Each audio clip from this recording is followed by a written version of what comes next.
पवन भूतिका की अगली कड़ी के साथ आइए जुड़ते हैं। पंक्तियां देखिए।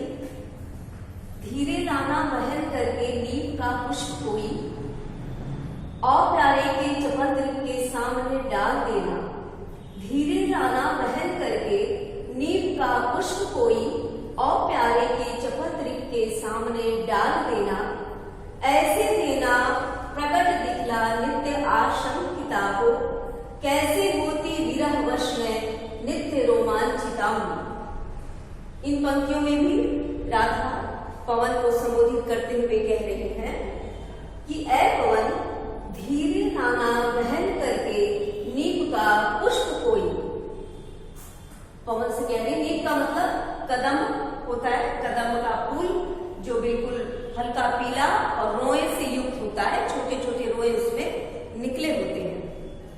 तो ऐ पवन, तुम्हें कोई वहां यदि कदम का पुष्प दिखाई दे तो उसे उड़ा कर ले आना, उसे बहा कर ले आना, और प्यारे के चपंद्र के सामने डाल देना, और कृष्ण के चंचल नेत्रों के समक्ष उसे डाल देना।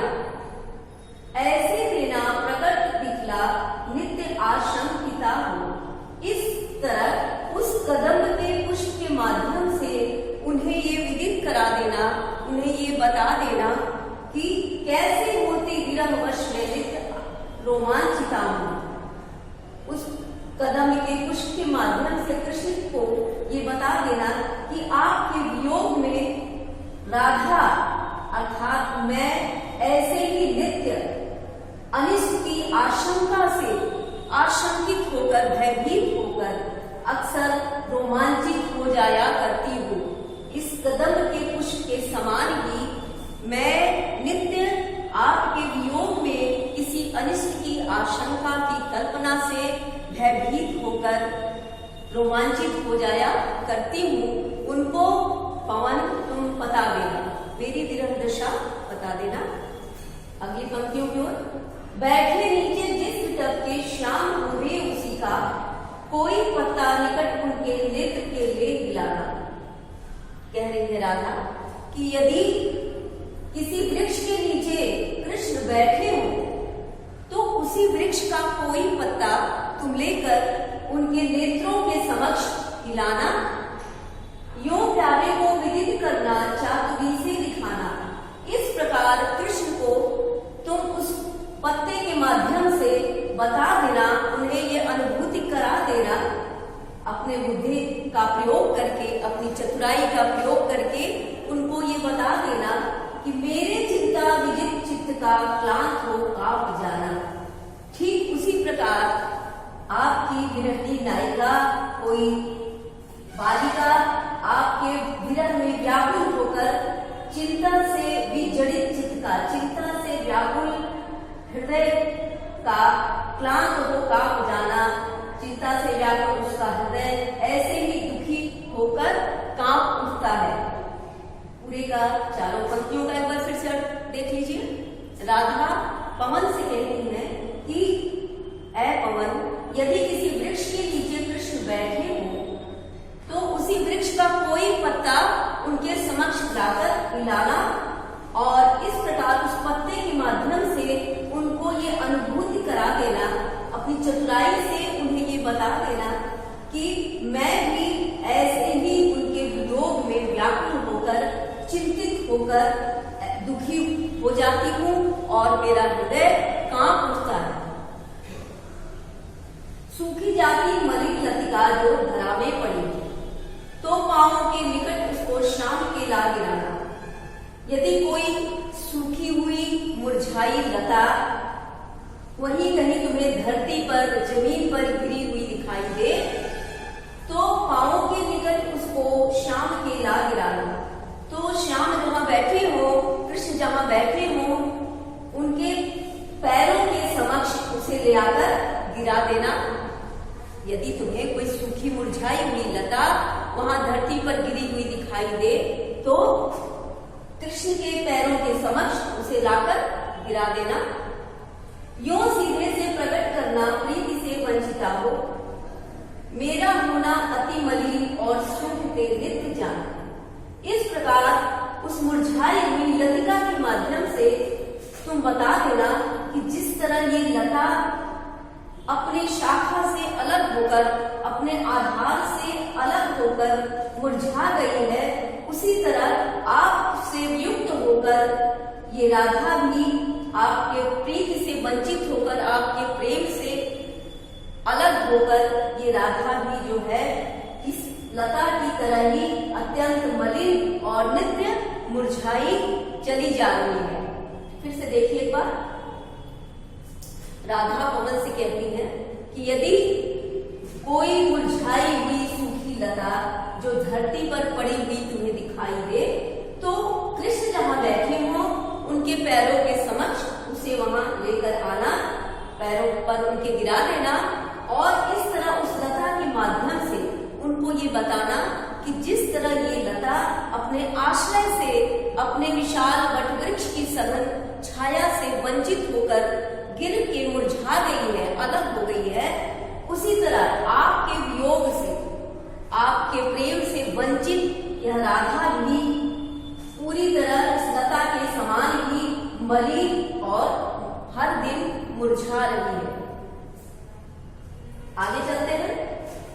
कोई पत्ता नमन तरुका पीत जो हो रहा हो, तो प्यारे के दृढ़ युगल के सामने ला उसे ही धीरे धीरे संभल रखना और उन्हें यूं बताना, पीला होना प्रबल दुख से क्रोशिता सा हमारा।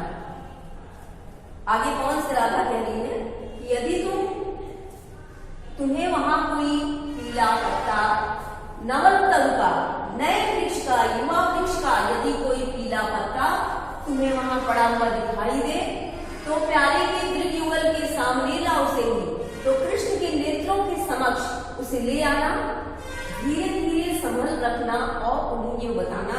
इस तरह धीरे धीरे संभल कर उस पत्ते के माध्यम से उन्हें ये विदित करा देना, उन्हें ये बता देना कि पीला होना प्रबल दुख से क्रोशिता सा हमारा।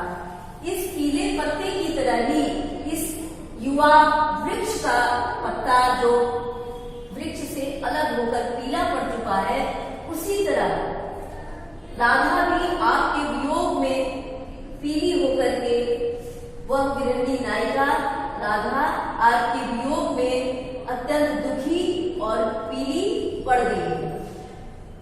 फिर से देखिए, कृष्ण कहते हैं, राधा पवन से कहती है कि यदि कोई नए युवा वृक्ष का पीला पत्ता तुम्हें वहां पड़ा हुआ दिखाई दे, तो कृष्ण के नेत्रों के समक्ष उसे लाकर उनके पैरों के समक्ष डाल देना और धीरे धीरे संभल कर उन्हें इस बात की अनुभूति करा देना कि पीला होना प्रबल दुख से क्रोशिता सा हमारा, कि आपकी राधा भी वियोगिनी नायिका बन गई है, विरंगी नायिका के समान ही इस पत्ते की तरह पूरी तरह पीली पड़ गई है आपके दुख से। यो प्यारे को विदित करके सब मेरी व्यथाएं धीरे धीरे बहन करके पांव की धूली डाली, थोड़ी सी भी चरण रज जो ला न देगी हमें तू, हाँ कैसे तो व्यथित चित्त को बोध मैं दे सकूंगी। राधा पवन से कह रही है कि उनको इस तरह यो प्यारे को विदित करके सब मेरी व्यथाएं, इस प्रकार कृष्ण को मेरी सारी पीड़ाएं उड़ेल देना, कृष्ण के समक्ष उन्हें मेरी सारी पीड़ा से अवगत करा देना और धीरे धीरे बहन करके पांव की धूली लाना और धीरे धीरे उनके चरण की रज धूली जो है, धीरे धीरे उनके पैरों की धूल उड़ाकर यहाँ तक ले आना, थोड़ी सी भी चरण रज जो लाने देगी हमें। यदि तुम थोड़ा भी उनके चरणों की धूल नहीं ला सकी, तो हाँ कैसे तो व्यथित चित्त को बोध मैं दे सकूंगी, तो भला अपने इस व्याकुल हृदय को मैं कैसे सांत्वना दे पाऊंगी, उसे कैसे आश्वस्ति प्रदान करूंगी। फिर सर देखिए, राधा पवन से कह रही है कि यूं प्यारे को विदित करके सर्व मेरी व्यथाएं, इस प्रकार कृष्ण को मेरी सारी पीड़ाओं से अवगत कराने के पश्चात धीरे धीरे बहन करके पांव की धूली लाना, धीरे धीरे उनके चरणों की धूल उड़ा करके मेरे तक ले आना। थोड़ी सी भी चरण रज जो ला न देगी हमें तू, यदि तुम थोड़ी सी भी चरण की धूल वहां से लेकर नहीं आ सकी तो हाँ कैसे तो व्यथित चित्त को बोध में दे सकूंगी। तो भला मैं अपने इस पीड़ित हृदय को, अपने व्याकुल हृदय को कैसे आश्वस्त कर पाऊंगी, उसे कैसे सांत्वना दे पाऊंगी। पूरी होवेगी यदि तुझसे अन्य बातें हमारी। राधा कह रही पवन से कि यदि मेरी कही हुई सारी बातें तुम पूरी ना कर सको, मेरी पूरी पीड़ाएं तुम तक उड़ेल ना सको, तो तू मेरी विनय इतनी मान ले और चली जा। तो तुमसे मेरी इतनी विनती है, थोड़ी सी प्रार्थना है, मेरी विनती सुनो और तुम पुनः उनके पास चली जाओ। छूके प्यारे कमल पग को प्यार के साथ आजा, कृष्ण के कमलवत चरणों का स्पर्श करके तुम मेरे तक चली आओ। यदि तुम मेरी पीड़ाएं, मेरी सारी व्यथाएं नहीं उन तक पहुंचा सकती, उनको मेरी पीड़ाओं की अनुभूति नहीं करा सकती, तो तुम मेरी विनय इतनी मान ले और चली जा। तो तुमसे मेरी इतनी विनती है, इतना मैं तुमसे प्रार्थना करती हूँ कि तुम उनके पास चली जा और छूके प्यारे कमल पग को प्यार के साथ आ जा। कृष्ण के कमलवत चरणों का स्पर्श करके मेरे समक्ष तुम चली आओ, मेरे पास आ जाओ। जी जाऊंगी हृदय तल में मैं तुझी को लगा के, मैं तुम्ही को ही, तुम्हारा ही आलिंगन करके अपने हृदय को शांत कर दूंगी, अपने पीड़ित हृदय को पूरी तरह आश्वस्त कर दूंगी। राधा कह रही है कि यदि तुम मेरी बातें समझ नहीं पाती, नहीं उड़ेल पाती, कृष्ण के समक्ष उन्हें प्रस्तुत करने में